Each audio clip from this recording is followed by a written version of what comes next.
Hey YouTube, it's Hannah Loba. If you want more MotoAmerica content, check out the new and vastly improved MotoAmerica Live Plus app. It's the only place you can catch all the race action in one place all season long. Click the link in the description below. At the starting grid where these guys will be starting from, and it was that guy, Josh Herrin, 209.1 on pole. Gagne there in second, and Sean Dillon Kelly third on the grid. Beach, Fong, and Cam Peterson. And then we have Chavi Forrest, Posh, Baz, Lampkin, Benjamin Smith, and Danilo Lewis. De Silva, Flinders, Ashton Yates, Arango, Sierra, and Davis on row 6. And we have Manny Segura and Bovier. So, you know, Herrin yesterday morning put in such a good lap in that qualifying session. And on Friday, it looked like they were struggling. And JD Beach gets to move up a row, which is nice for him. So you get a good look at him on the Tytler's Cycle Racing BMW. 12 laps scheduled for Steel Commander Superbike race number 2. Revs are up or away racing. And who was able in the front row to get a good launch? Obviously, you see a couple of the Yamahas there. The number 1 of Gagne, the number 45, but it's got to be number 2, Josh Herrin, who leads us into turn number 1 with Sean Dillon Kelly on the BMW slotted into the 3rd spot. JD Beach slid in there to the 5th, so you know, this is what you'd expect. Herrin gets a great start. Now the drafting starts. JD Beach gets a little bit wide down there in turn 3. It's going to allow Bobby Fong to sneak up underneath him, so he moves his R1 into 5th, and he's firmly in the draft now of Cam Peterson as they head down that straight. Look at that Ducati roll, Greg, and STK is able to draft past Gagne. Gagne almost looked like he thought about trying to do something there, wasn't able to get it done. Bobby Fong up to 4th now as he goes down the outside of Cam Peterson. So, again, this is a guy on that 50, Greg, that knows how to win. He's going to try to go forward, but right now, Herrin putting in a good first lap. STK and Gagne are your top 3. Bobby Fong in the Wrench Motorcycles Yamaha R1. 3 Steel Commander Superbike race wins to his credit. All the while, Josh Herrin trying to make a break early. And the one thing that Josh Herrin has in his back pocket is the speed of the Warhorse HSBK Racing Ducati Panigale V4R on these straightaways. So Herrin's trying to use his incredible ability and chassis handling of this V4R to get a couple of bike lengths, not giving anyone an opportunity to draft him by the time they get to the front straightaway. And he's just like, again, he's the guy putting the pace down on this opening lap, and he's doing a good job. As you can see, he's opened up some half a second over STK. And to your point, the Yamaha's just getting left behind just a little bit, as it looked like Bobby Fong thought about taking a shot at Gagne coming down into Air Canada corner here. I think it's only a matter of time before we see, you know, that 50 being another race winner this year that we're going to have in our Superbike class. So the 2 guys at front, they're the guys that kind of on what you would call, Greg, maybe a little bit the faster bikes. And now we're going to see what these guys have underneath them as Gagne gets on the gas awful early on that number 1. You saw that bike bucking around in protest there. And Bobby Fong, Cam Peterson back there in 5th, starting here of 12. And you can see the BMW does indeed pull away from the 50, as well as JD Beach now goes past Gagne. Hannah? Let's see if he pulls out and tries to get to the left side of STK going into the chicane. He does. Oh boy. Oh. Yeah, you can see it again, the chatter. He's pulling that lever on.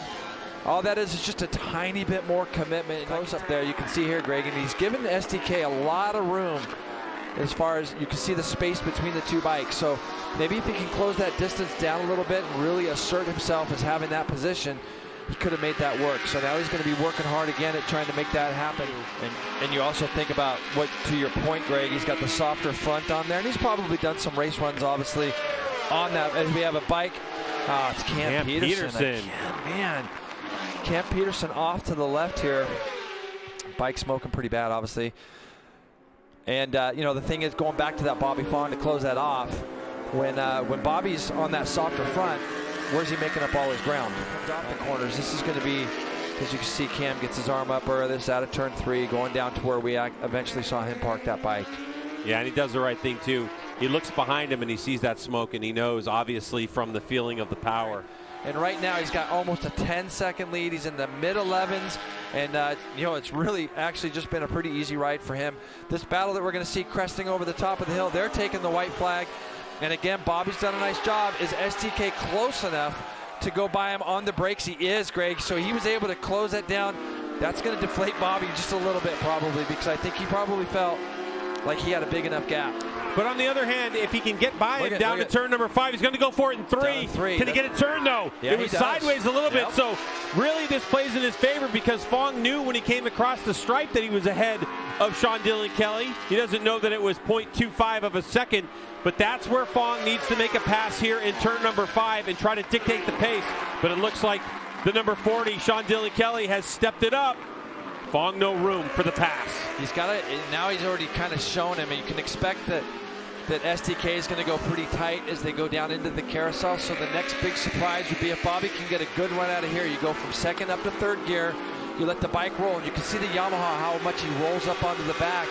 But STK does a good job, racecraft-wise, of just closing off that entry. And Bobby's going to try to get a good exit out of here again. STK closes that off. So again, he learned from it. The next best spot that was is so the very much tighter. Yeah, right. So much tighter. This is going to be the next best spot, Greg. Here comes Fong. He's trying to roll up. He's trying to get a drive. How much rear tire is left in it? Sean Dillon Kelly kind of blocks that inside line. He gets back to it. So SDK now has the advantage on this final lap. As still 9.2 seconds up the road is Josh Herron going for a win, his first of the season. This is the battle for second place between Sean Dillon Kelly, Bobby Fong, all the while. Sitting back there is JD Beach if anything goes wrong. STK looking down at his dash. Oh, Something he's happened wide. there. Something He's weird wide. happened there. He's missed a gear. The bike is broke. Oh, that is heartbreaking. It's a linkage or something. You can see him trying to shift it with his hand. That's awful. So Bobby Fong now, you can see Josh Herron did the business today here at Road America. Josh Herron comes across the stripe for Steel Commander Superbike race number 2 and takes the victory. And how about the work that Bobby Fong did in this one? He's going to put a Yamaha on the podium in second spot. JD Beach will come across the stripe third with Loris Bass in fourth. Look at this battle between the two Suzuki teammates, Chavi Forres and Brandon Posh. And Brandon Posh ends up 7th. And that is even after Chavi Forres did the fastest lap of his race personally. It's a lot more than just sitting on the bike and getting going out there and going racing. That's why I always mention how hard it is for guys to jump in mid-season because getting comfortable is tough. As you watch this podium celebration continue, you may have noticed there Bobby Fong not up on the podium to collect his own trophy. You saw a representative there from Wrench Racing, and the reason being is the Mission King of the Baggers. So the results have a 9-second victory over Bobby Fong, JD Beach, and Loris Baz all right there in the mix. And yes, Sean Dillon Kelly able to bring it home in 6th. Let's get down to Hannah.